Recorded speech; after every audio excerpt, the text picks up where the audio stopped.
What I was talking about before with Twiggy Forrest, now he's got every right to do whatever he wants with his money. $750 million for Ukraine, great. What about $750 million for Lismore?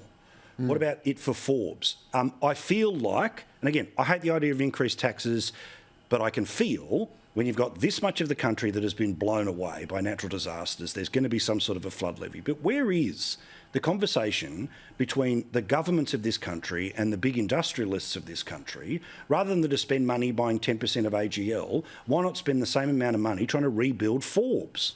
Well, I think you already know the answer. There's no cachet in that. There's no Twitter handle. They like to strut the international stage and they like to get the likes. And look, that's good. And Twiggy and Mike Cannon-Brookes can put their money wherever they like. I'll get the Mayor of Forbes to put on a green T-shirt. Will that help? And where's Simon Holmes a court? What's he doing? Why doesn't any billionaire? I'm saying anyone of any stripe, any politics, anywhere. But that will say, oh, look, we're putting all this money into addressing climate change, which is the root cause as to why these floods and fires are getting worse. But that poor lady today. I know, that's right. It's no help to her. I think we do need to have a discussion about the gap between the city and the country and rich and poor, which is basically the same thing, and how you have people who, for example, are in these floodplains because they can't afford to live anywhere else. In some cases, their houses are literally being picked up and floated down the river.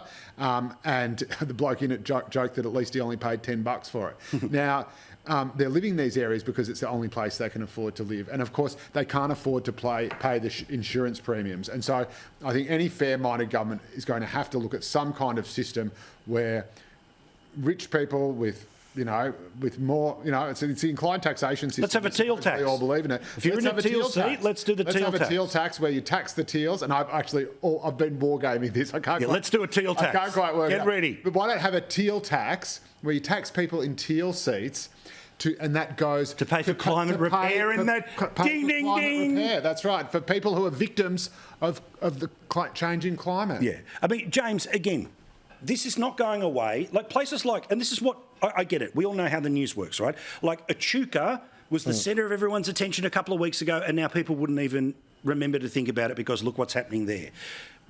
Something has to happen here, and when I see Twiggy Forrest, and great, I'm glad he's doing something in Ukraine, but put the hand in the pocket for the people like that lady. And by the way, when we all suggest, they should just move somewhere else, people in Lismore almost swung and hit me on the chin at the mere suggestion of it, and rightly so, because it's their homes, it's their livelihood.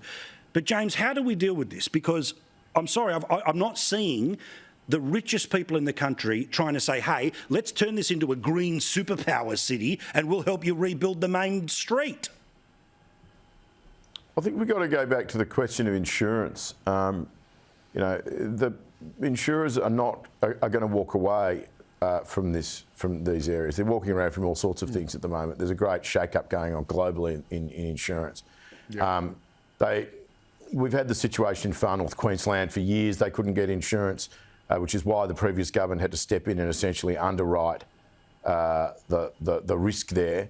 But we really have to ask ourselves a question. If the market won't insure these people, it's because they have reached the conclusion that they're too risky.